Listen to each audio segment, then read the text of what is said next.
My name is Robin Connerly, and I'm the Executive Director of West Hollywood Community Housing Corporation. Our mission is to develop and operate housing for people in a wide variety of communities who are low income, many of whom have special needs.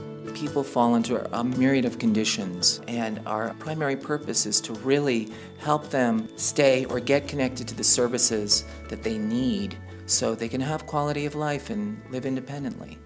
My name is Clara Gail Denison, and I live at the Havenhurst building. My name's Irene Soderberg, and I live at the Sierra Bonita Apartments. I'm Bobby Whipke, and my domestic partner, Jeffrey Mindy, and I live in this 2-bedroom apartment. And we've been in here for about 2.5 years. We have 2 dogs. Their names are Little Bit and Dottie. My name is Sophia. I live in the new building at Sierra Bonita Avenue, and this is definitely the most beautiful building in West Hollywood.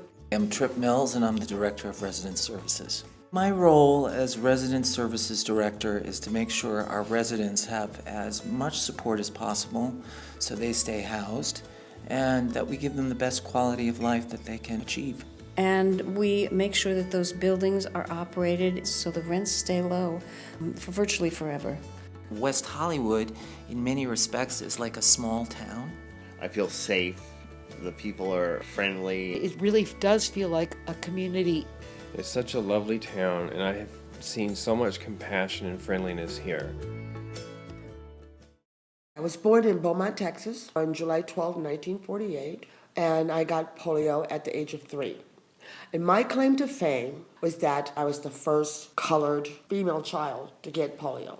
I was in an iron lung for over 2.5 years. I've had surgeries every summer of my life, but still I've never lived my life as a disabled person, ever. My parents came from Finland. They were immigrants. I spoke Finnish before I spoke English. And I was very, very fortunate to be a very bright girl, and I was always a singer. I have AIDS. I was diagnosed in 1987 with HIV. Back then it was a death sentence. All my friends passed away. And then protease inhibitors came out in the early 90s. And that's when my life started to come alive again. In 1987, I moved to San Francisco, and the first thing I did was I started doing AIDS benefits because I had hundreds of people dying around me already. And it became my purpose of being on this earth, to help people as much as I can, and to share my music and my love and my joy and my happiness and my positivity to everyone that will hear. Bobby and I lived in a studio apartment. It was very, very small studio. I was sleeping on the couch for several years, and Bobby had a little tiny walk-in closet that he restored to a bedroom and had his bed in there. And I didn't think I'd ever leave because I knew I could take care of it because it was such cheap rent. And I always thought, if I don't keep this apartment, my alternative is back to homelessness, because I was homeless a lot before. I lived in an apartment, and when my husband was alive, it was fine. But when my husband passed away, we did have some savings, but money goes very fast, very fast. Reality hits you hard. In 2001, I was diagnosed with post-polio syndrome, and quickly was advised that I should focus on getting lower-level housing. Well, I didn't. The next thing I knew, I was in a wheelchair, and the last almost 18 months or so, I was crawling up and down the stairs to get in and out. My life became very small. I had a surgery 8 months ago, which saved my life. I couldn't walk any longer. I had no feeling in my hands all the way up to my elbows. They basically put a plate in my neck, but what they did was they messed up my vocal cords. That's why I don't have my singing voice back yet. It's still healing. I've always been an independent person, making my living for doing my music for 20 years. And here I was forced to beg. It was hard. When we were at the end of our rope, the phone rang and we got the call about this apartment.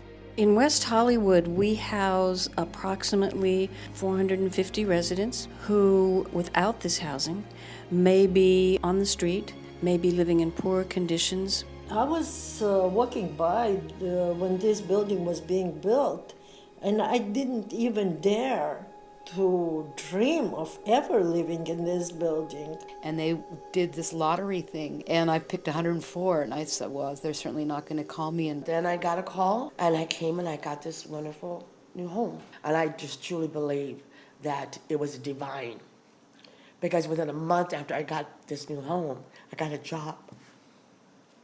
Because there's such limited space in West Hollywood, we have moved away from developing in the residential neighborhoods, and now our new buildings, for the most part, are multi-use buildings, including commercial space, and they are along the boulevards. If I hadn't gotten this apartment, I could have very well been homeless. It was the scariest time of my life.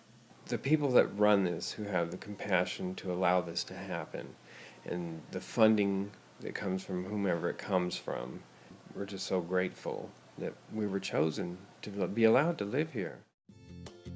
I've never had an opportunity to live in the gay community because of my income. I am very friendly with a couple of guys living in this building, and they are like my best friends. It really does feel like a community in this building. Those that choose to socialize really enjoy it, and really we love one another. I come in the building and it's just overwhelming. I can empty my own trash. I can cook from my chair. I can wash my dishes. I can do everything. That's a joy that I never expected here. I still sit in my room from my bed and I look from corner to corner at the ceilings and think, this is all my room. And I'm so grateful. We know that when people are engaged and they're not isolating, it's healthier. We have discovered as we move forward and develop housing that the more diverse a community can be, the better quality of life we have.